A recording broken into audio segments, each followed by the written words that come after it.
Welcome to Celtic State of Mind. I'm Paul John Dykes, and today I am joined by journalist Neil Cameron.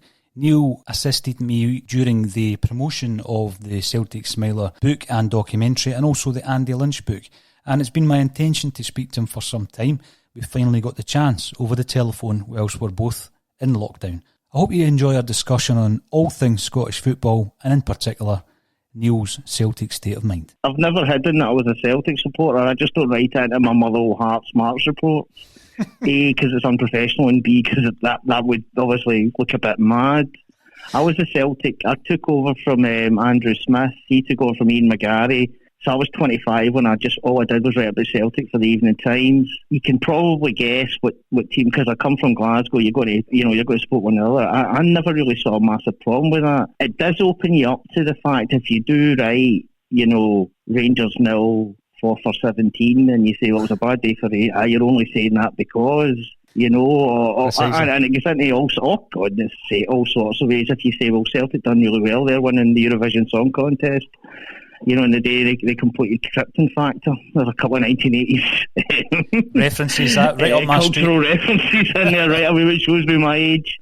Oh, you're only saying that because, and I would never ever do that. And I've never ever have. I mean, people look at that, but he's only writing that because. I'm to lots of people, but then I'm not there to speak about them. That's their fight. And for the most part, of course, it's absolute nonsense. If I write something, it's because I think a reader singular, my mum, or the sports editor would think that's a good piece, we'll put that in the paper, rather than. But I do get why people hide it, because it's just another hassle that you don't really particularly need. But it's never affected anything I've ever done in my professional career. I'll come back to that, because obviously being a dedicated Celtic writer at the age of 25, you'll have had a fantastic insight into the club as it was at that time. Going back a wee bit further, Neil, talking about being a Celtic fan, what are your early memories of being a Celtic supporter as a young boy and going to the games? My first game, they played Morton, and it was January 79. I've looked back on it. I remember where my best part of the time was a Rangers fan, by the way. He came along with my mum and dad, and he moved away just after that, so I could kind of work it out. I thought it was really cool that Danny McGrain looked a bit like my dad. Not that my dad looked like Danny McGrain, because even then I knew who the more important person was. But I did my first Celtic European game was when Celtic beat Real Madrid 2-0. Good start. And that was the last time until the run to Seville that they got past Europe at Christmas. And to say that's the equivalent in Christmas morning of giving a wee boy, a big gold Mercedes and for the rest of the time, here's an apple that doesn't work. So I was introduced at the late 70s, early 80s, when Scottish football, Paul, I think, was brilliant. You had great personalities in it. I mean, look at that Fergie's Aberdeen, Jim McLean. I wrote a piece about him just the other day. That Dundee United team was absolutely full of legends. Celtic had a terrific team at the time. And actually, if you wanted to be overcritical and you do something as long as I have, that's what you become. They should have won more. Actually, they should have won more. I'm saying that. They were getting beaten by really serious teams. And that's when I just fell in love with football. Yeah. I just thought it was great. I just thought it was really exciting. And then again, show me you'd listen to maybe Aberdeen have dropped a point, or maybe Dundee United have dropped a point. And actually Rangers at this time, well, you knew it was a big rival. They were going through a terrible time. You remember finishing 4th and 5th in the league fairly. They'd always win the League Cup fairly regularly. But that's when I get into it. I'm glad I did, because it was the teams all around Celtic were seriously good players in the Scottish Premier Division then, and as I'm sure you remember. I mean, it's a great point about Dundee United, and I did read your piece on Jim McLean. I'm going to ask you about McLean, because he's a man who I was reading about fairly recently in a Duncan Ferguson biography that was written by Alan Paciullo. I know the man well. Yeah, it took Alan 15,000 years to write that book. Do you know that? He's in the Guinness Book of Records for it. I'll tell you, I really enjoy it. I like the fact that you're kind of thinking in the back of your mind, you're never going to get this interview with Duncan Ferguson, and at the very end he almost did. I know, he almost did, yeah. But what I took from that is that crop that Duncan Ferguson came through with as well really did threaten Neil to be another outstanding Dundee United side, but obviously I love that club, because I would watch them get to the semi-final of the European Cup, beating Borussia Mönchengladbach, I believe 5-0 at Tannadice with Ralph Brand running past, Ralph Milne, I should say, running past 3 or 4 players if they weren't there. I mean, if you don't like that, then you don't like football, you know. And at the time, it's the Celtic supporters of a certain age will remember the game at Parkhead where Richard Gough gets sent off and Dundee United still won 3-2, and that was the 82-83 season. And that game, the season was however long the games were, 36 I think by then, 36 matches. But I remember being at that match. It's the first time I saw Celtic lose. Mm-hmm. And actually, my grandpa, God rest him, had enough about me say, but they get beat by a brilliant team tonight. So I remember getting home thinking that was okay. I guess should get knocked out of me, obviously. But I go back again. It was just a great time. Dave Neary, you'll remember, a genuine world-class player. Yeah. Paul Sturrock, with socks rolled down. I used to go him at football. And then Aberdeen had all their great players. But Celtic had McStay, they had Nicholas. They still had Danny McGrain being brilliant, Tommy Burns. So it was my first midfield was like Davy Provan, Paul McStay, Murdo McLeod and Tam Burns, which isn't bad. It's not an introduction to whatever your team is. You know, they're really good players. You know, it's a point that I always go back to because you mentioned Dundee United, Aberdeen and Celtic. They're getting Celtic. That Real Madrid game was the quarter-finals of the European Cup. Yeah, I know. And United and Aberdeen were getting to the semis and finals of European tournaments. And I always look at this Scottish football revolution of 86 with a bit of suspicion, Neil, because, you know, I actually think after 1986, Scottish football got worse because, you know, even the Mexico 86 squad that Scotland had, when you look at the team that they had, managed by Alex Ferguson, and we do not produce teams like that now, you know, and we don't produce international teams like that. Do you think the Scottish football revolution, actually, you could look at it from a different angle? It was a revolution in that Scottish football started to get into debt in 1986. Well, there's that. There's also, because I was first year at school. This is the reason I never made it. It certainly wasn't a lack of ability, I can tell you. It was, the schools went in strike, and then all sorts of social. I can't even go on about kids playing on the computers. That's why we don't get any good footballers. As if there's, any computers in Germany or France, But it's an interesting cut-off point, that, I think. I think a lot started to happen. Since 1986, have we produced what we would say Scotland be a world-class player? Because at round about time, you get Dalglish and Souness, albeit they were in their fading years. I throw Hansen in there. But you didn't have to go Willie Miller. He was a world-class football player. You can't convince me he wasn't. After that, Andy Robertson. I think Kieran Tierney could become one. I generally do. I think a few folk have got near it.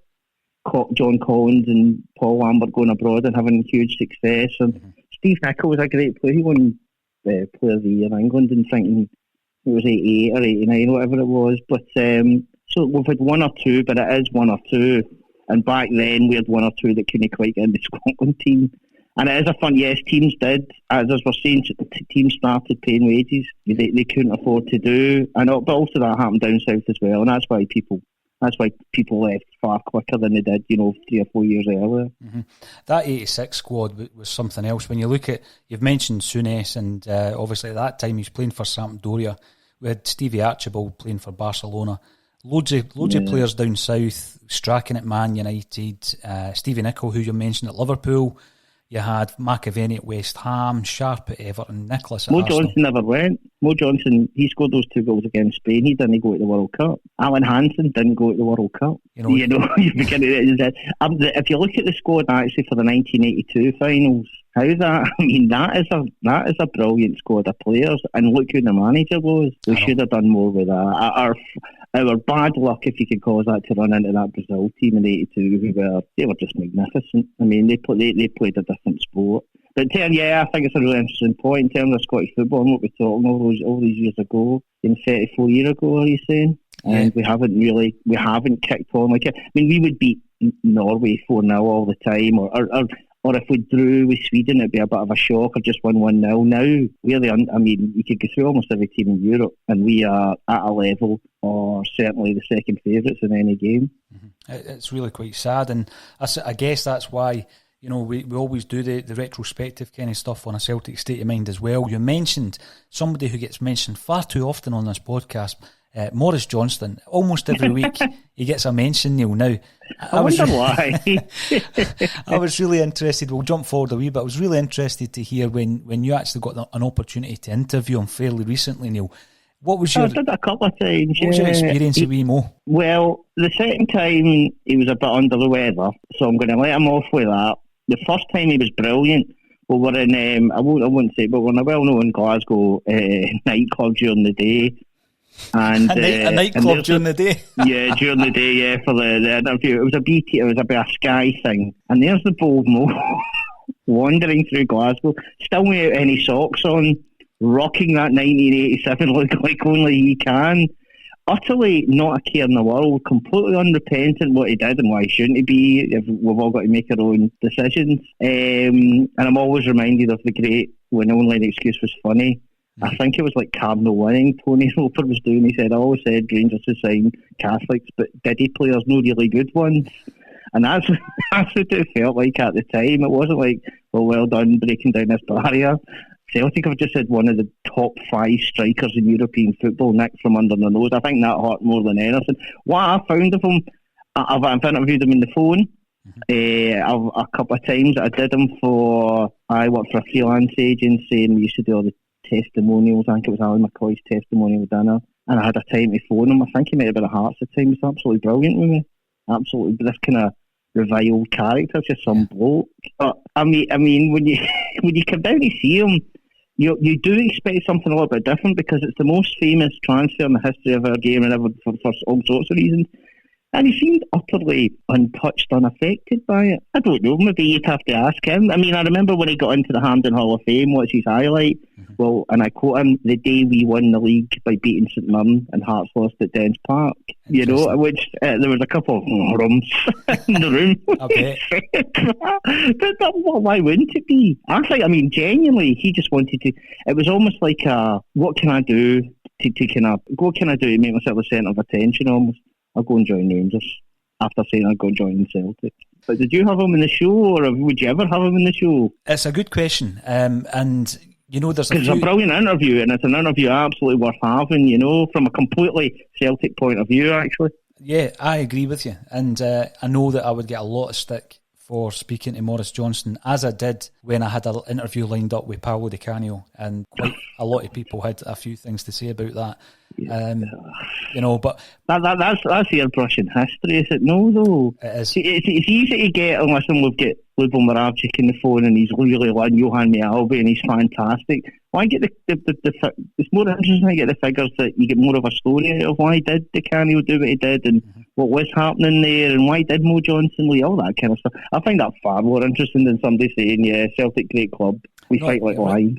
No, it's good to, and again, I bloody ask him why, you know, all these years later. Oh, exactly. I think that's the biggest question. I mean, I think one of the lads, I'd love to say it was me, just essentially said to him, do you ever look back and think, I wish I hadn't done that? Because there was so much hassle. And he said no, and all you can take is from the guy sitting there, and I actually genuinely believe him.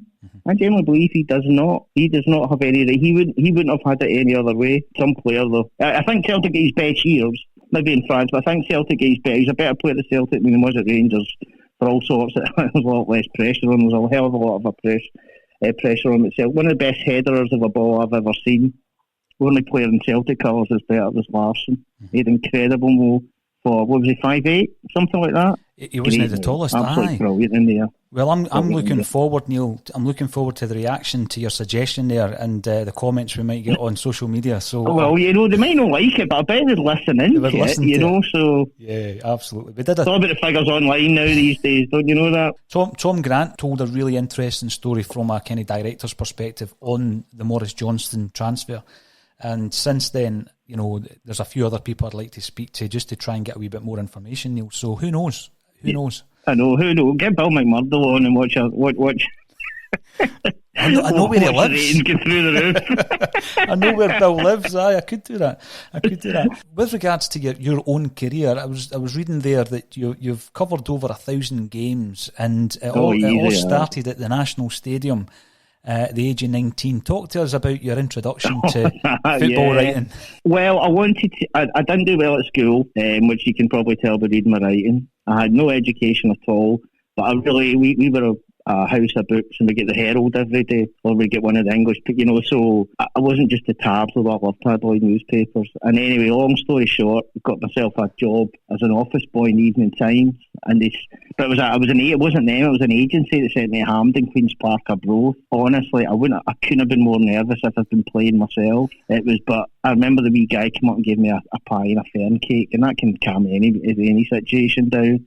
It was just afterwards the great Queen's Park manager Eddie. God, what's Eddie's second name again? Hunter. And it was just, I wouldn't swear, but they hadn't done brilliantly that day. The old Spiders, God love them. Yeah, the old Smokies had come down and managed by Danny McGrain and done a job on them. So I'm shaking. Eddie, can I ask, or Mr. Hunter probably, can I ask, what did you think of the game?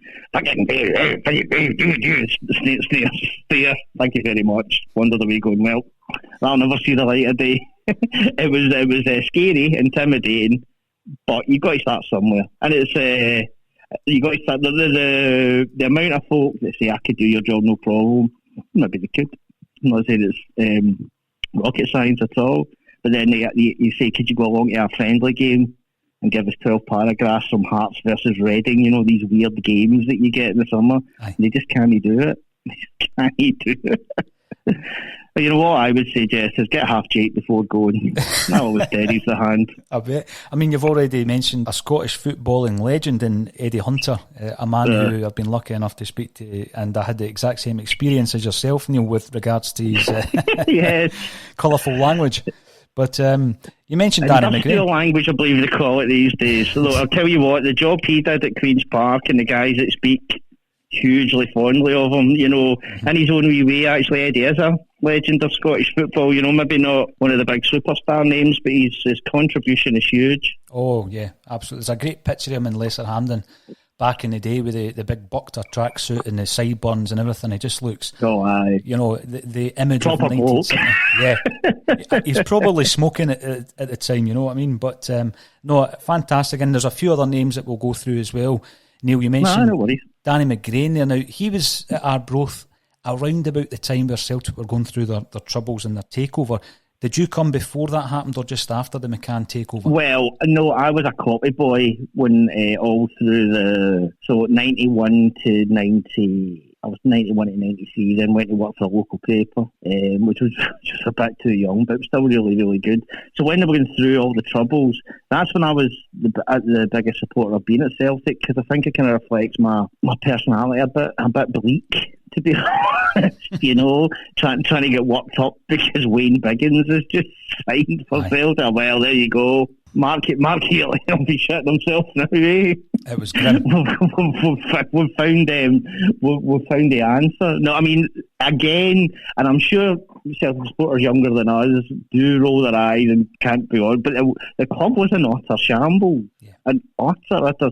I remember going to watch Celtic get knocked out the Scottish Cup by Falkirk. I don't know if you remember this at Brockville. 94, and do you know why Falkirk won? Because they were a better team than Celtic. Mm-hmm. This wasn't the tiny little team giving it a win, because they were better. Man for man, you'd probably had 6 Falkirk players in the Celtic team. Aye. And I mean, people just forget how badly they'd lost their way. Now, football clubs, that happens to everyone. Liverpool, it was going to be 30 years till they won the league. I could go through loads and loads of examples. But then there was a time, I think, among Celtic supporters that this isn't going to get any better. The Rangers and modern football have moved on so quickly that no matter what if we build a new stadium, we can get rid of the board and all that kind of nonsense, we won't catch up. And while I'm not quite of the Fergus McCann is the greatest man, we should name a stand after him, I'm not, but he did, and he saved the club. Mm-hmm. He did save the club with a lot of help, it must be said. It wasn't just quite all him. But I remember, if Danny McGrain had been playing for us then, we'd been a better team. Can I tell you a very quick story about the great man? I was interviewing him, and because my sister went to uni with his daughter, so I used that as an in. And he walked me out to my car. Danny McGrain walked me out to your car, He said, what are you going to do tonight? I said, well, I'm going to play 5-a-sides with my dad, but he's 59. He's 58, actually, and he's going to retire. Mm-hmm. And Danny McGrain says, he still enjoy it. He says, I can still score 1 goal every month, and he enjoys a crack with the lads. He says, well, tell him not to retire.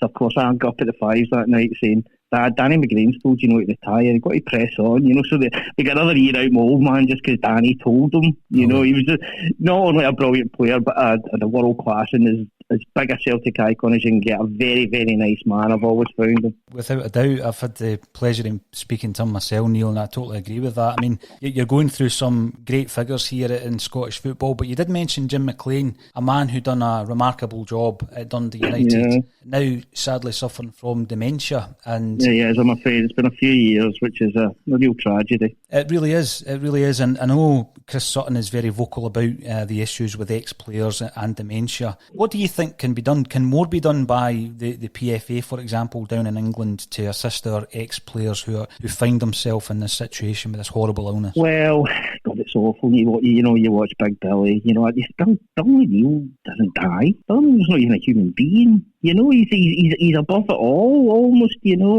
And you see our guys. But I was told, a doctor once told me, I'm a medical person, that the balls are just about, they weigh just the same. It's just when they get wet, which in Scotland, Britain happens a lot. That's when they become a lot heavier. Now, the fact is, there's a lot less. That ball doesn't exist, so I'd imagine the cases will drop. But we all become amateur doctors at this. That's a very dangerous position, I believe, to take. What I would say is, I think that the Players' Union, North and South, and I think they do that, as much study. You can't have enough study in this subject, and also the families affected by it. I don't think there's a football fan in the world to say, well, we heard such and such firm get a 20 grand check, just to make life a little bit easier, no matter who the gentleman played for and all that kind of stuff, because it is a tragedy, and you get to see some. I think Maurice Malpass told me, he said the thing about her is all that wisdom that we Jim had, as he called him, all that wisdom's just locked away, never to be, we can't get into that, and that's a very glib, small way of talking about, that awful disease. But in just this specific case, I found that quite a poignant remark, Absolutely. He could have, by the way, he was asked to be the Rangers manager and said, no, I am of the understanding that when the Davy Hay era was coming to an end and Big Billy, of course, Big Billy came back and it was a great season, that I am told that a phone call or a letter was written to Jim McLean asking, would you fancy Celtic? And he would have thought about it. He was a big fan. He was a Rangers supporter growing up, but he became a fan of the football club. I think that was the influence of Stephen. Yeah, aye. It would have been quite interesting to see Jim McLean at Celtic. I loved to have been in the journalistic patch at that time, by the way. You would never know of it, a black pack page. The career you've had, the over 1,000 games, the interviews. You mentioned the other night, when I was meant to speak to you the other night, that don't worry about it, Kenny Dalglish has stood me up before, right? Not let me down before. God, he really did, by going to type, and I had his picture up in my room as a kid, and he was not happy and wanted to get me sacked from my job. Is that right? Oh, aye. That was a hard one to tell my dad. You'll never guess who wanted to get me sacked today. Kenny Dalglish. That's the game. Although I have to say, in the preceding years, not that I've pretended to know the man and he would know me, but he's been nothing but great with me over the phone. When I've once or twice had to call him, and certainly when we've done press conferences with other guys and stuff like that. But when I was at Celtic and Kenny was the boss, the relationship between me and my all-time hero wasn't great. Never meet your heroes. That's why I've never met Spider-Man. Another thing that I laughed at over the last couple of days was Murdo McLeod's interview on Dumbarton's Twitter feed. It's become this stuff of legends, right? I mean, never heard the word, what? what was he thinking? And by the way, I've known Murdo very, very well for a long, long time. I will never say a bad thing about that guy, but my goodness gracious me, that was odd. That was a difficult interview by the looks of it. What's been your most difficult interview, Neil, and for what reason? Well, the one that sticks out, and it's not a one-to-one, but wee Gordon, when he was at Celtic, could either be brilliant or rotten. Mm-hmm. The trick was to ask him a wee question off the record, like, did you see this bus game last night? Aye. Was that a penalty or not? And he get really into it. So when we switched the tapes on, he was quite enthused. Yeah. The rest of it was one-word answers. I mean, it was just one-word answers. And I remember we're all kind of laughing about it as the poor PR person, but I was trying not to cry. He just didn't give a toss that day. But something that's absolutely fine. But the most awkward one ever, And I was very fortunate working in North East England for 3 years. And it was when Paolo Di Canio came in as the manager of Sunderland, and people asking, Paolo, are you a fascist? Brilliant quit. And he never answered. And that's one of the, as I believe the Americans call, easy wins in public life. You know, if anyone asks you, are you a fascist? You just say no. That's always the answer. There's never a situation where, well, define the word fascist. You're not coming out of that well. No. And it was in this tiny wee room in what's called the Academy of Light, which is quite a big, posh and sprawling training camp. We were all in there. And it was just utterly mental as he refused, or he was told not to say anything about it. And they were completely legitimate questions, incidentally. Completely legitimate questions. Oh, yeah. So they're the two that kind of stick out, I must say. Mm-hmm. What I did notice for all his failings, and there'll be boos and hisses for anybody listening to this, but when Brendan Rodgers took over at Celtic, Neil, he had a certain way about him. He was very charismatic, and what was he like from a journalistic perspective to deal with? Absolutely. Oh, perfect. To get my, I was saying there that was in the North East. I miss Roy Keane as the manager and the guys like that. That was just manna from heaven. Anything that happened in the world of football, the regional guys would just ask Roy Keane, because no matter what he said, that was the strongest news line. Mm-hmm. So you get sent to interview the Bill Brendan. No matter what he said, 19 times out of 20, that's the strongest news line, because he has an opinion and he carries so much cachet. I think he's a brilliant coach, and I think the team that he put around him were brilliant, and he elevated Celtic, but he was always on the lookout for something else. Or if he'd got to the end of that season, ifs and buts and all that, I don't think many Celtic fans would have, we'll get him out and get Lenny in, but he didn't get to the end of that season. And Leicester City, I would humbly suggest, are not a greater club than Celtic, but they're a richer one, and they're one that can fulfil his ambitions, and Celtic can't. So I thought he was brilliant. I thought he was, for newspapers, I thought he was absolutely brilliant. You would have to fact check some of his stuff, because Brendan lived in, another world sometimes. He'd talk about, I remember this time I played Northern Ireland school football at Windsor Park, New Bangor, Brendan. That literally did not happen. But people go, why didn't you pull him up about it? Well, something, we're the fun end of and you sometimes let managers just go for a wee rant, because it's quite good entertainment. But I have nothing but respect for him, and I liked him as a bloke. Mm-hmm. I did. I thought he was good to deal with, and he would always, if you were over doing a summer trip, Paul, he would always get a kind of staffy, the journalist football match. Jesus, that. Right. God, that's that always showed you up. But we'd be okay and getting access, and you could have a few beers with him, and he was fine, absolutely fine. He's a superstar in his own film, but we all have our ways, and that's just what he's like. I thought he was brilliant for Celtic, absolutely brilliant. Were you surprised that he left the way he left, Neil? Did you think? No, not at all. No, not at all. If I can go for a slight rant here, my colleague and my good friend Alison McConnell, Alison broke that story in the newspaper, then online, then in the newspaper again. This is the story over 48 hours. Brilliant journalism, and she didn't get nominated for Sports News Story of the Year, the Scottish Press Award. There must have been some other really brilliant Scottish press stories. I can't remember them off the top of my head, but anyway, there you go.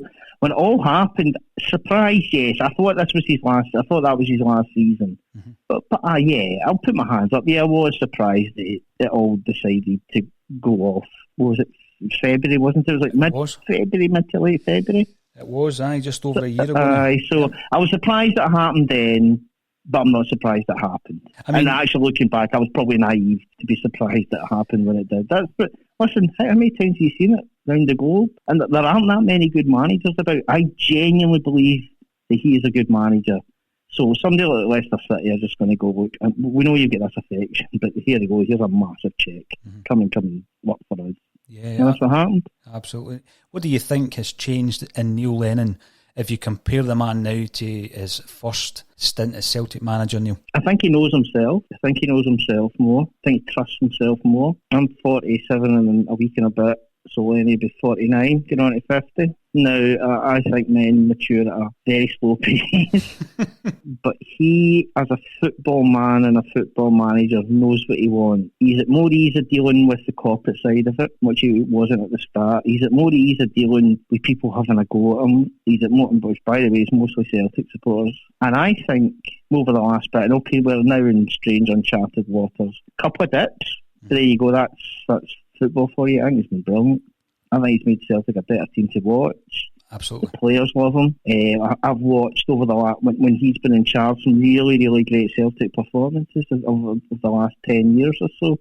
The ones in Europe, the game at Pittodrie sticks out, the game at Ibrox. Sure, he said the Clues game, and Rangers deservedly have beaten Celtic a couple of times, but they just can't get over that. I think he's been.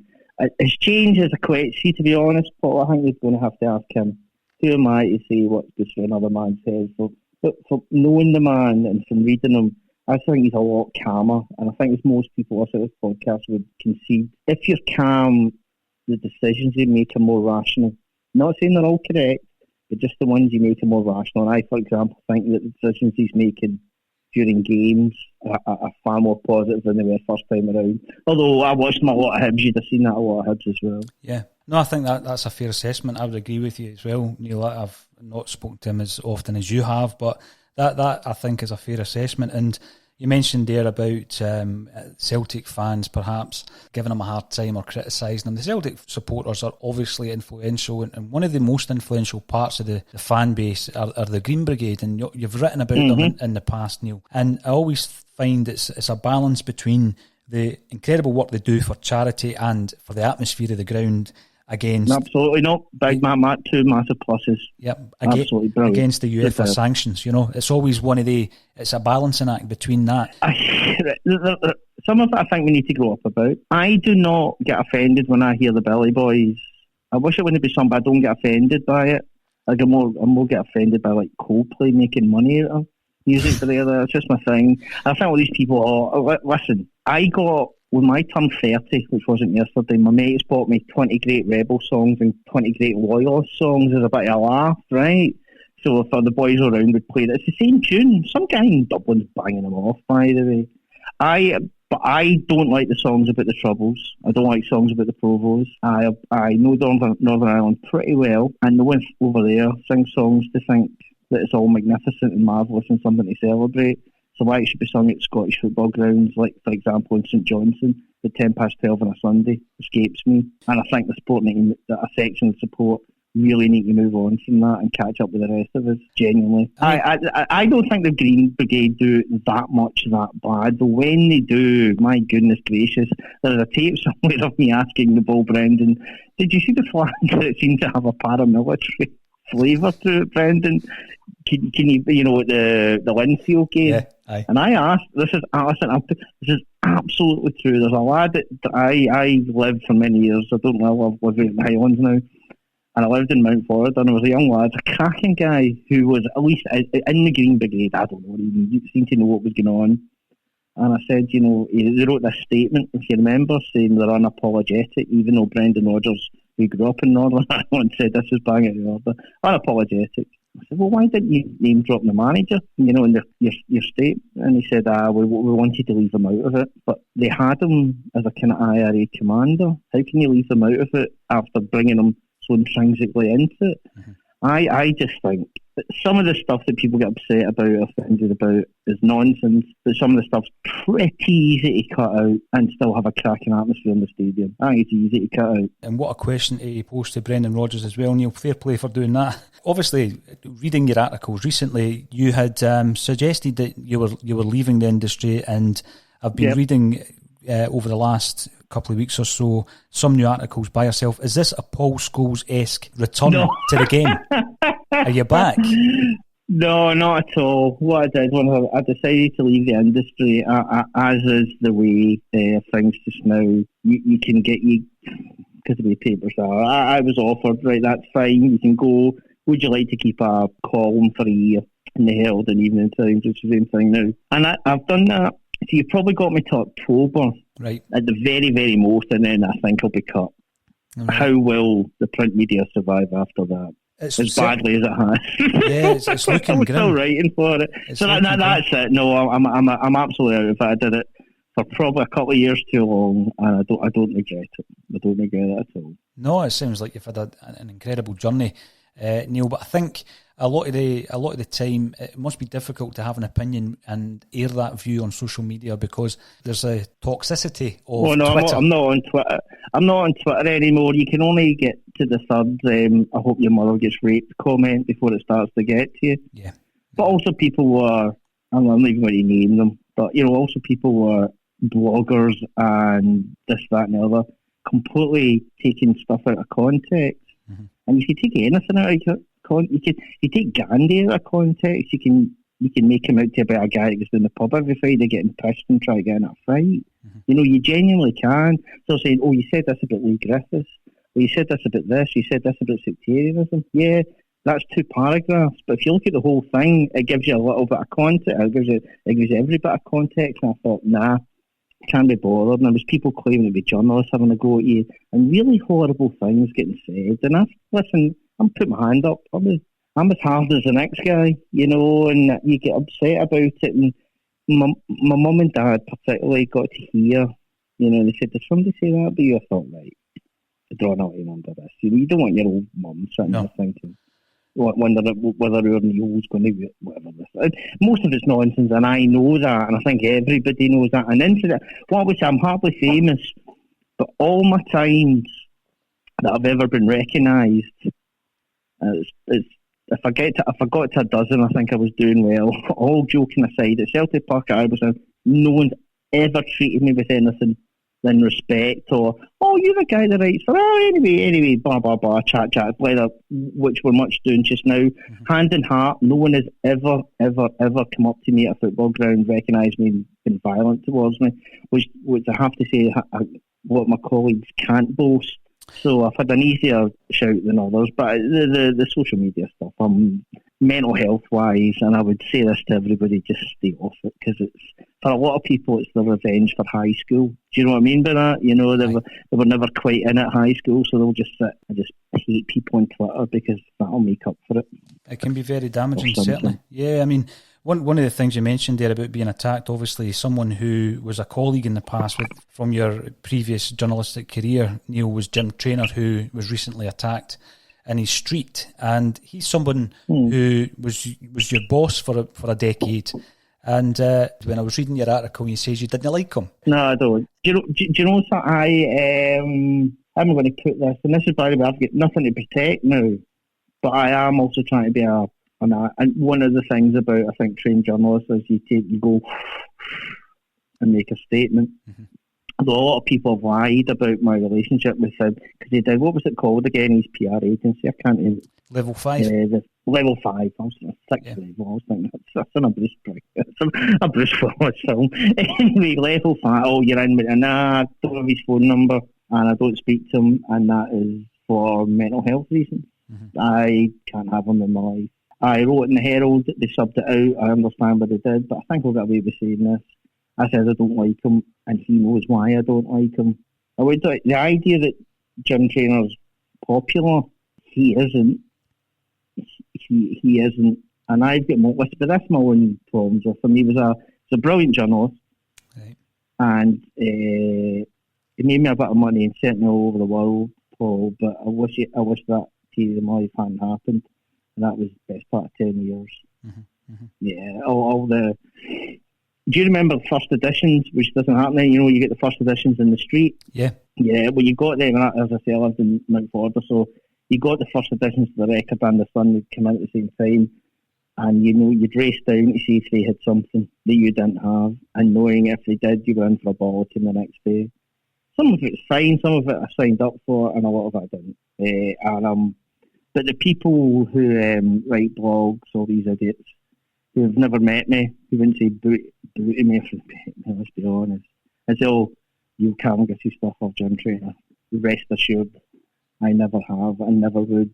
If I never see him again, that would be a good, really, really, really good thing, actually, for me. I think it's important as well, Neil. You've spoke about removing social media from your life and removing figures from your life that don't lend themselves to good mental health, and that's obviously the best practice. No, they don't. You know, listen, you could be the most popular, greatest girl or guy in the world, but somebody just completely hammers away forever. And I'll tell a story if I may, if that's all right. Sure. And it was not January there, but the January before. And I wrote a piece on Lee Griffiths.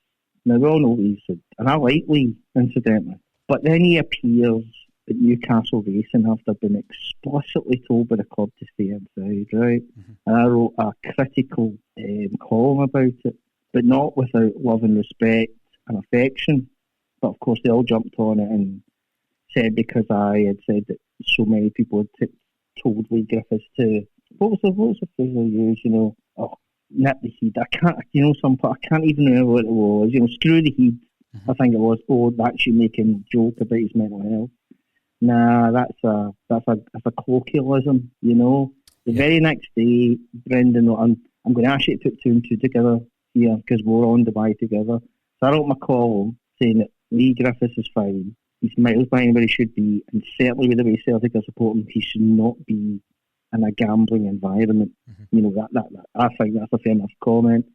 They jumped in on it, hearing bits out of it that were just actually shocking, really dreadful.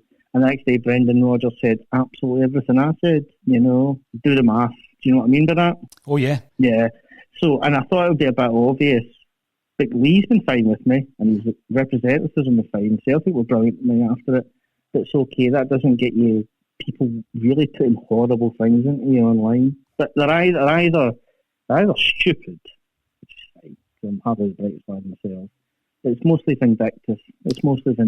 And my life has got a lot better by getting off of it.